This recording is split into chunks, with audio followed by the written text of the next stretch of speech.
Good morning students. As a previous video we had completed coordinate geometry. Now chapter number 7 graph is totally linked to the coordinate geometry. Those students still not see the coordinate geometry, first see the coordinate geometry chapters, all the videos. After that you have to see this graph, chapter number 7. Okay. Now what do you mean the graph? अब graph से पहले ये समझते हैं what do mean the ratio. Ratio क्या होता है students? What is the ratio? When we had learned about the ratio and proportion, that time we had discuss about the ratio. Ratio is what is ratio? Ratio क्या था? Ratio is the comparison between two same quantities. Ratio क्या था? Ratio is the comparison between two same quantities. यहाँ पे पढ़े थे अपन, ठीक है. Same as it is graph. Graph भी सेम वही है. देखो ग्राफ का डेफिनेशन क्या है. Now listen, what is graph is it is a pictorial representation. It is a pictorial representation of relation, और way to say that comparison. Relation बोल दो या फिर comparison between two quantities. Between two quantities, ठीक है. Ratio में क्या करते थे? We have to make some solution to of two same quantities. But इसमें क्या, हमारे ग्राफ में क्या है students?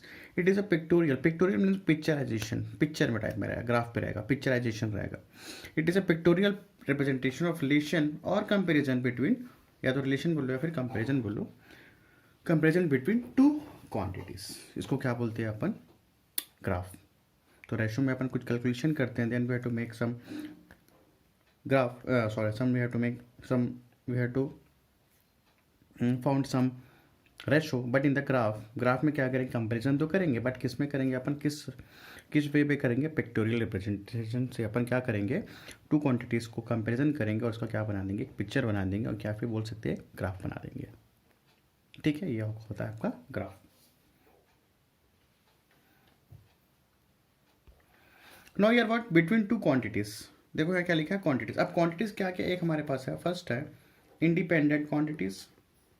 Two types of quantities are there. Independent quantities. Second is dependent quantities. Second क्या है? Dependent quantities. जैसे हम लोग पढ़ते थे, suppose one thing is increases and second thing is also increases. This is what? Dependent quantities. ठीक है. अपन किस में पढ़े थे? रेशो एंड प्रोपोर्शन में पढ़े थे. कौन सा पढ़ा? Direct proportion, inverse proportion. तो सेम एज इट इज यहाँ पे क्या इंडिपेंडेंट क्वांटिटीज है और डिपेंडेंट क्वांटिटीज. तो अपन ज़्यादा वास्ट पे तो नहीं जाएंगे, बट इंडिपेंडेंट क्वांटिटीज कहाँ पे रहेंगे? हमेशा एक्स एक्सिस पे रहेगा. किस साइड रहेगा? एक्स एक्सिस पे. और डिपेंडेंट क्वांटिटीज कहाँ रहेंगे स्टूडेंट्स? हमारे पास रहेंगे वाई एक्सिस पे. क्लियर है? आगे अपन डिस्कस करेंगे, बस इतना जान लो. इंडिपेंडेंट क्वांटिटीज कहाँ रहेगा? एक्स एक्सिस पे. और डिपेंडेंट क्वांटिटीज कहाँ पे रहेगा? वाई एक्सिस पे. ठीक है. इन आवर चैप्टर कितने टाइप का ग्राफ बनेंगे? या तो स्टूडेंट्स ग्राफ बनेगा हमारा स्ट्रेट लाइन एक ग्राफ बनेगा, ठीक है ना. दिख रहा है? हाँ चलो ठीक है. ये क्या एक्स एक्सिस और क्या वाई एक्सिस मान लेते हैं, ठीक है. या तो स्ट्रेट लाइन ग्राफ बनेगा स्टूडेंट्स, या फिर क्या बनेगा? कुछ कर्व बनेगा, कुछ ऐसा कुछ कर्व ग्राफ बनेगा. अदरवाइज और एक और ग्राफ बन सकता है. कौन सा बनेगा? जिगजैग बनेगा. कौन सा बनेगा स्टूडेंट्स? जिगजैग. ठीक है. ये आपका स्ट्रेट लाइन हो गया, या आपके curve graph. This is what? Zigzag graph. इस टाइप के अपन ग्राफ पर डिस्कस करेंगे एक्सरसाइज में. ठीक है. Straight line we had already discuss where in the previous chapter. ठीक है. तो प्रीवियस चैप्टर देखना बहुत कंपलसरी. तो हमने ये देखा था स्टूडेंट्स कि अगर मैं बोलूँ, suppose I am saying about that, कि मेरे पास, ध्यान समझने की कोशिश करना, ठीक है. मेरे पास एक कार्टेशियन प्लेन है, ठीक. अब कार्टेशियन प्लेन में मान लो मेरे पास स्ट्रेट लाइन है. क्या है हमारे पास? एक स्ट्रेट लाइन, ठीक है. Suppose I am saying here this is the point and this is the second point. Suppose I am saying here students, you have to find out the distance. तो distance निकाल लोगे. Formula हमारे पास root over x2 minus x1 का whole square plus y2 minus 1 का whole square से अपन क्या निकालेंगे? Distance. Suppose I am saying here find out the slope. तो स्लोप क्या करोगे सर, यहाँ पे मान लो कोऑर्डिनेट पता है, we know the coordinate, here also we know the coordinate, तो क्या करते हैं अपन फॉर्मूला लगा देते हैं, किससे मेंशन करते हैं, एम से, what is the formula, y2 minus y1 upon x2 minus x1, ठीक है। स्लोप करते हैं, स्लोप पर ऑलरेडी डिस्कस कर चुके हैं प्रीवियस वीडियो पे, तो कम स्टूडेंट्स पहले प्रीवियस वीडियो जरूर देखना, ठीक है। तो स्लोप क्या होता है, it is the changes of the y over x, ठीक है। तो मैंने ये बोला कि सपोज ये स्ट्रेट लाइन है, ठीक है, यहाँ एक कोऑर्डिनेट है, second coordinate is here and third coordinate is here, clear है। if we have to find out this coordinate, this slope or we have to find out this slope, both the slope क्या होगा हमारे पास same होगा, क्या होगा, we are all discuss about कैसे same होगा previous video देखना, ठीक है। तो ये दोनों स्लोप, इनका स्लोप मतलब A B slope and B C slope, मतलब कहीं से भी आप स्लोप का 2 पॉइंट्स ले लो और उसके स्लोप निकाल लो, तो क्या होंगे हमारे स्लोप, क्या हो जाता है हमारा जो स्लोप क्या होगा, या फिर ग्रेडियंट बोलते हैं, दोनों क्या होंगे, सेम होंगे। यहाँ तक अपन सीख चुके थे, ठीक है।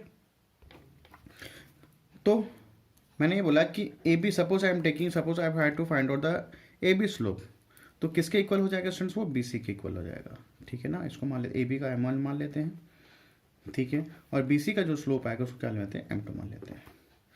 तो इसका मतलब क्या है स्टूडेंट्स कि जो M1 और M2 इक्वल आ रहे हैं, M क्या है, इसका स्लोप है ए बी का, और बी सी किसका स्लोप है स्टूडेंट, M2 का। तो ये जो स्ट्रेट लाइन पे, इस लाइन पे अगर स्लोप हमारा क्या आ रहा है, इक्वल आ रहा है, इसका मतलब ये होता है कि वो कंफर्म है कि वो क्या है, स्ट्रेट लाइन है। क्या बोला मैंने, सपोज मैंने ये बोला कि A B equal to B C if the slope are same, suppose इसका स्लोप 2 आ रहा है, सेम इसका भी स्लोप क्या आ रहा है, बी सी का स्लोप क्या आ रहा है, 2 आ रहा है, means what, if the slope is same then confirm it is what, that line will be, क्या होगा, स्ट्रेट लाइन होगा। कौन सा लाइन होगा, स्ट्रेट लाइन। अब बोले सर कि अगर स्लोप चेंज होता है, सपोज यहाँ पे m1 equals to m2, suppose this is 2, तो स्लोप क्या बनेगा, स्ट्रेट बनेगा। Suppose m1 equals to m2 equals to m3 does not equals to m4, suppose आगे अपने पास और कुछ पॉइंट है, ठीक है। तो यहाँ पास मैंने क्या बोला, m4 does not equals to m4, means what, यहाँ तक तो स्लोप सही रहेगा, यहाँ तक स्लोप हमारा क्या होगा, स्ट्रेट होगा। फिर जैसे ही डज नॉट इक्वल्स टू आ गया m4, मतलब इसकी m4 की जो वैल्यू m है ना, m है, ठीक है, जैसे m4 की वैल्यू सपोज कुछ और आ गई, इसकी वैल्यू 2 है, this is also value 2, this is also value 2, this m4 values में भी 3 और 4, जैसे ही अपना स्लोप क्या हो गया, चेंज हो गया, मीन्स वॉट, वो स्ट्रेट लाइन नहीं बनाएगा स्टूडेंट्स, यहाँ तक तो स्ट्रेट लाइन बनाएगा, बट जैसे ही इसकी वैल्यू, स्लोप की वैल्यू चेंज हो गई, तो स्ट्रेट लाइन क्या हो जाएगा, ये कुछ ऐसा कुछ टेढ़ा हो जाएगा, हल्का सा क्या हो जाएगा, थोड़ा बैंड हो जाएगा, ठीक है ना। मान लो स्लोप ऐसा है, तो यहाँ तक सेम है, तो ये क्या होगा, हल्का सा बैंड हो जाएगा, ठीक है। ये m4 मान लो यहाँ से यहाँ तक, ये हो गया m1 के लिए स्लोप, सपोज ये m2 के लिए स्लोप हो गया, ठीक है, और ये m3 के लिए, ठीक है। और जैसे ही m4 क्या, जैसे ही m4 अपन की वैल्यू अपन चेंज आती है, तो यहाँ पर क्या होगा, बैंड हो जाएगा, ठीक है। सो आई एम राइटिंग हियर, तो क्या सीखे अपन, सपोज, तो यहाँ पे कंक्लूजन होगा, means if the slope are same, means what, it will be a straight line, क्या होगा, straight line. If slope will be not constant, अगर स्लोप कांस्टेंट नहीं है तो वो कहीं ना कहीं बैंड हो रहा होगा, ठीक है। तो स्लोप क्या बनेगा, स्ट्रेट लाइन नहीं बनेगा, कहीं ना कहीं या तो बन जाएगा इस टाइप का बैंड हो जाएगा, इधर इससे आपका कर्व हो जाएगा, या फिर आपका क्या बन जाएगा, सिक्सैग, ठीक है। तो कंक्लूजन निकला, if the slope will be a constant, it will be a straight line. If the slope will be not constant, either it will be curve, so yeah, either it will be curve or it will be a zigzag form, okay. So I have written here, if m1 equal to m2 equal to m3 equal to m4, m is what, slope are same, line will be straight. If m1 equals to m2, m does not equals to m3, if slope are not same, line will be not be a straight, so it will be either curve or zigzag form. Is it clear students, ठीक है। Now students we have to discuss about the some quantities. Suppose मैं बोला मेरे पास यहाँ पे speed है, क्या है, स्पीड एक क्वांटिटीज है, ठीक है, और यहाँ पे मेरे पास डिस्टेंस है सेकंड क्वांटिटीज, क्या डिस्टेंस है मेरे पास, डिस्टेंस है सेकंड क्वांटिटीज, ठीक है। This is speed first quantity and this is what distance is the second quantity. Suppose मेरा ग्राफ मान लो बन रहा है स्ट्रेट लाइन। क्या बन रहा है स्टूडेंट्स? एक स्ट्रेट लाइन मेरा ग्राफ बन रहा है। ठीक है, क्या बन रहा है कि स्ट्रेट लाइन ग्राफ बन रहा है। सपोज मैं लेता हूँ 1 2 3 4 5 6 1 2 3 4 5 6। ठीक है, तो मैंने ये बोला सपोज मैं स्पीड को बढ़ाया, मेरा ग्राफ कैसे बन रहा है? स्ट्रेट लाइन बन रहा है। सपोज मैं स्पीड को बढ़ाया, कहाँ तक बढ़ाया? 2 तक बढ़ाया। ठीक है, तो ये किसको टच करेगा स्टूडेंट्स? यहाँ तक टच करेगा। मतलब ये जो ग्राफ है, अगर सपोज मैं स्पीड को इंक्रीज किया तो ये ग्राफ ऐसे कुछ बनेगा। मीन्स क्या हुआ, अगर मैं डिस्टेंस को यहाँ पे इंक्रीज कर रहा हूँ तो स्पीड को अगर मैं इंक्रीज कर तो डिस्टेंस का अपने आप कहाँ हो गया? 2 तक चले गया। ठीक है, सपोज मैं इसको डिस्टेंस को थोड़ी स्पीड को और बढ़ाया, कहाँ तक लेके गया? 4 तक ले गया। तो ये ऐसा कुछ बनेगा आपसे, ऐसे यहाँ तक बनेगा। तो ऑब्वियस सी बात है, जब मैं स्पीड को इंक्रीज करूँ तो डिस्टेंस भी कहाँ तक चले गया स्टूडेंट से? हमारे पास डिस्टेंस भी क्या हो गया? इंक्रीज हो गया। तो कहाँ तक आ गया? 4 तक। तो ये क्या हो रहा है स्टूडेंट्स यहाँ पे? Speed, if I have to increase or decrease the speed means what? Distance also decrease or increase as respect to the speed। तो ये कौन सा रिलेशन कहलाएगा आंसर? लीनियर रिलेशन कहलाएगा। क्या कौन सा रिलेशन कहलाएगा? लीनियर रिलेशन कहलाएगा। लीनियर रिलेशन में क्या होगा? ग्राफ क्या बनेगा? स्ट्रेट लाइन बनेगा। और अगर मैं एक क्वांटिटी को बढ़ाऊंगा तो दूसरा भी क्वांटिटी क्या हो रहा है यहाँ पे स्टूडेंट्स? यहाँ पे बढ़ रहा है। ठीक है, तो ग्राफ ये शो करता है। या आप इसको डिस्टेंस ये बोल सकते हैं स्पीड, उसको फिजिक्स दूसरे टर्म पे क्या बोल सकते हैं? स्पीड क्या होता है स्टूडेंट्स? यहाँ पे डायरेक्टली प्रोपोर्शनल टू क्या हो जाएगा? डिस्टेंस हो जाएगा। होगा नहीं होगा? Speed, if I have to increase the speed और decrease the speed means distance also decrease और डिस्टेंस ऑल्सो इंक्रीज और डिक्रीज। ठीक है, तो ये क्वांटिटीज़ अगर बढ़ेगा तो दूसरी भी क्वांटिटीज़ क्या होंगी? बढ़ेंगे। इसको या फिर ये सब बोल सकते हैं कौन से फॉर्म पे बढ़ रहा है? यूनिफॉर्म पे ये चेंज हो रहा है। मीन्स अगर मैं इसको यहाँ तक 5 तक ले जाऊँ तो ऑब्वियस अगर मैं यहाँ इसको 5 तक मूव करता हूँ स्पीड को, तो ऑब्वियस सी बात है ग्राफ ऐसा कुछ बनेगा इसका। तो ऑब्वियस सी बात ये भी कहाँ तक चलेगा? 5 तक चले जाएगा। ठीक है, स्पीड अगर बढ़ रहा है तो ऑब्वियस सी बात है डिस्टेंस भी क्या हो जाएगा? बढ़ रहा है। तो ये कौन सा ग्राफ कहलाया जाएगा? इसमें हमें लीनियर ग्राफ। ठीक है, या इसको बोल सकते हैं यूनिफॉर्म ग्राफ बोल सकते हो आप। और स्पीड क्या हो जाएगा? डायरेक्टली प्रोपोर्शनल टू क्या हो जाएगा? जहाँ पे distance, speed directly percent to distance. That's why अपन हम लोग कहाँ रखते हैं स्पीड को क्या बोलेंगे यहाँ पे? एक्स एक्सिस में क्या रखे? इंडिपेंडेंट क्वांटिटीज रखिए। और वाई एक्सिस में क्या रखिए अपन? Dependent quantities. Y X axis है independent. Y because if I have to change the speed means with respect to X Y also change. ठीक है, मतलब ये इंडिपेंडेंट है। यहाँ से ये इधर से इधर चले गया, जैसे ही 6 पे गया तो ऑब्वियस ही बात है मैं डिस्टेंस पे क्या चले जाऊँगा? 6 पे चले जाऊँगा। कौन सा सेंटीमीटर? अगर 6 सेंटीमीटर तक मैं मूव कर रहा हूँ स्पीड को तो डिस्टेंस भी कहाँ? तो वाई एक्सिस भी कहाँ चले जाएगा? 6 सेंटीमीटर चले जाएगा। मतलब क्या हुआ? ये इंडिपेंडेंट हुआ। जैसे ही ये चेंज हो रहा है तो उसके रेस्पेक्ट पे, एक्स के रेस्पेक्ट पे वाई भी क्या हो रहा है? चेंज होता है।